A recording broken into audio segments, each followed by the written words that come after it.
what's so fun about fun lunch? I said, I joined the parent council and I said, what's so fun about fun lunch? And they said, what is fun lunch? Because it's not the normal lunch you get. And I said, well, how do you know that the lunch I give him isn't always fun? And they said, because he's always looking at the office for bags of Cheerios. And I said, what? And I couldn't believe it. I couldn't believe it. Fun lunch. And I think fun lunch is fun too. I don't want to be seen on the parent council as a negative force or influence. Okay, so I thought fun lunch would be fun. And I agree with fun lunch. I agree with it. Pizza is fun. Subway is fun. KFC is less fun. Okay? And it's not like they trick the Japanese into thinking we all eat it for Christmas dinner, because we don't. But now it's a tradition in Japan, which I saw on TikTok. So there you go. And then but I couldn't stop but think about the Teenage Mutant Turtles and the pizza, and how pizza.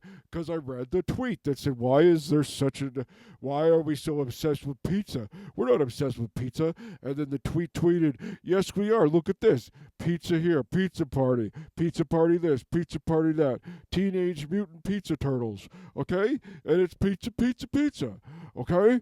And I like it too. And now, so it's fun lunch. But I said, but there are options. Like, we could have eel steaks. Okay, and not everyone is a vegetarian like my family, so I guess eel steaks aren't really.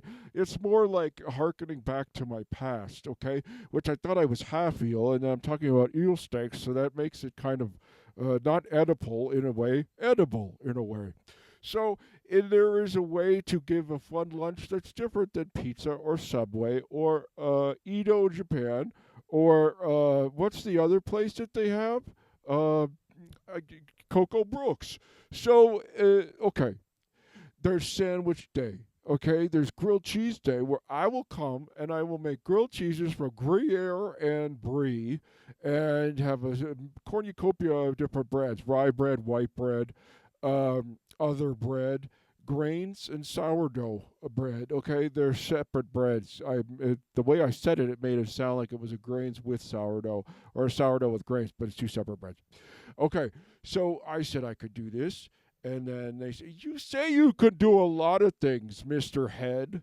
And I was like, yeah, okay. So I'm being called out for promising a bunch of stuff that I don't deliver, and it's because my mouth moves faster than my doing muscles. The muscles that I use to do stuff are slower than my mouth. And I didn't want to be seen as someone who was saying that we shouldn't do a fun lunch. I just wanted to see if anyone was interested in exploring any more information. You know, if they wanted to explore different options. I don't know, like urchin, or seaweed snacks, or algae burgers, or raclette. I guess an elementary school raclette fun lunch is just a recipe for El Disasterino. There'd be a lot of melted cheese burns, scalding hot cheese, and a grill. An indoor barbecue hibachi fun lunch. Guess we can't do that. All you can eat shrimp. But I thought the sandwiches were a good idea. I could barbecue up some stuff outside. I can barbecue in the sub-zero temperatures, okay?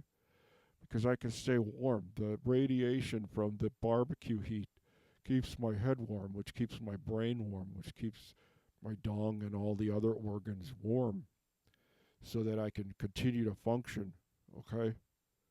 When your core temperature goes down, uh, and your dong temperature goes down, that is a cause for alarm. But don't worry about it, okay?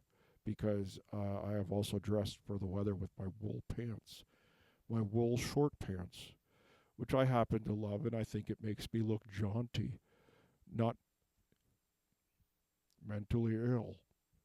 So there's other options for fun lunch, I said, and they said, okay, Mr. Head, what is your other options besides hibachi, besides algae burgers? well, I said hibachi and algae burgers are the same idea because I'll have to cook something on the hibachi. Um, eel steaks, veggie plates from Costco, um, veggie plates. We could also get a cheese wheel. A cheese wheel, and the kids would love hacking off a piece of cheese off the wheel and then eating it on a bread or something like a bean cracker, which would be a protein. So if you get the kids hacking off large hunks of cheeses off from a cheese wheel and then eating them with a bean cracker, that's going to be a gastrointestinal fortitude test. And not all children will pass that test. But they'll be glad they tried because it's yummy. It's yummy.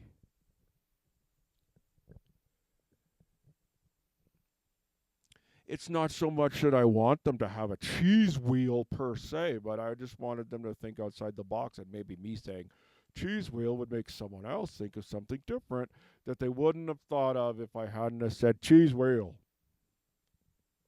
It didn't happen that way. This is a lot like my condo board where I just get a lot of stares. Like I was gonna make a joke about like going up the stairs, but you know what I mean. They just look at me. I don't think dad humor is gonna save me this time. But there's lots of other alternatives for fun lunch, like shooting birds, like edible birds.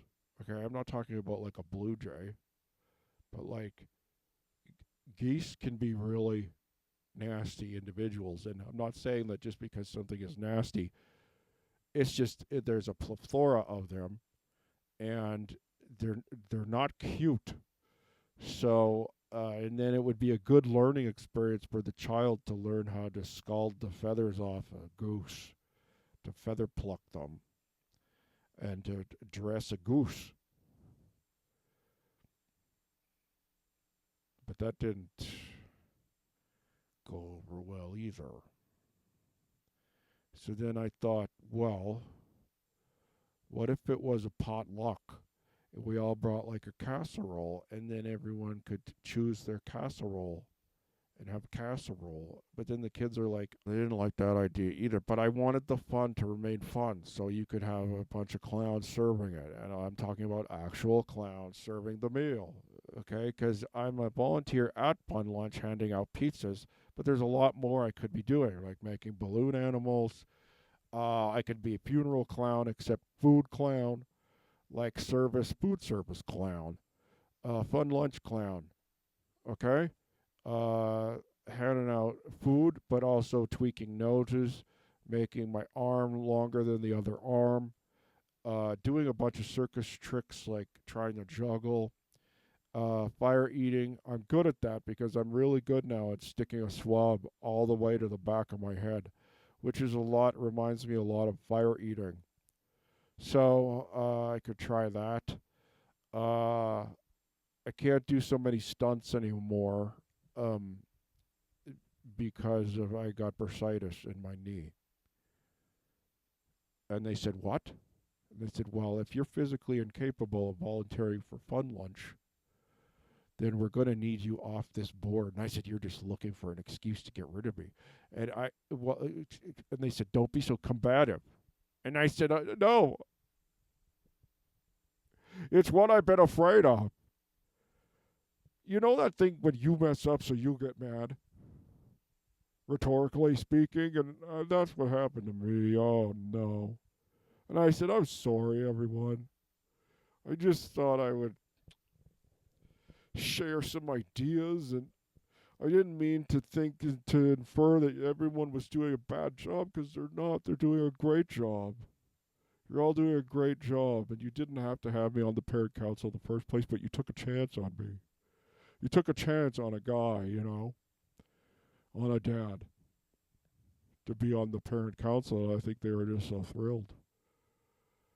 But then they regretted it when I started talking about eel and smorgasbords and potlucks and hibachis. So I guess the moral of the story today is you don't have to talk all the time.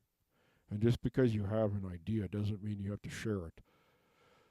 That doesn't seem right. I wanted more fun for fun lunch, like different funs.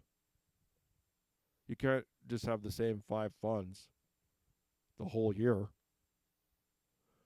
There's 32 weeks of instruction.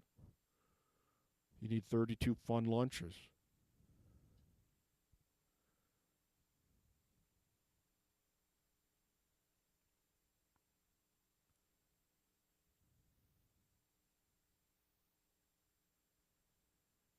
And then someone said, well, we don't need to give them a wheel of cheese, but we could have a nachos.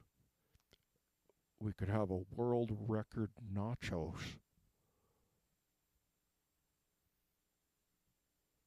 And I said, yeah, we'd have to make sure there'd be lots of vegetables, but that's a problem that we can solve. It's a challenge, not a problem. Lots of vegetables and black olives, and we could have a world record nachos and get our picture in the paper.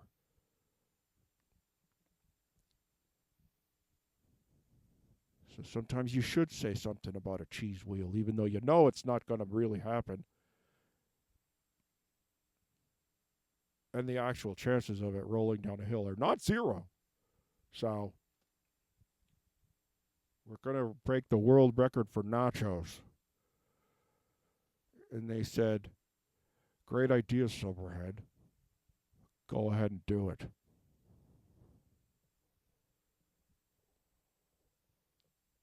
So I gotta go to Costco and get some chips. I'm feeling good about that. I feel like I'm justified in being on parent council because you have to be willing to sacrifice your afternoon to go to Costco. And I'm willing to do that. I've got my own card. S. Head.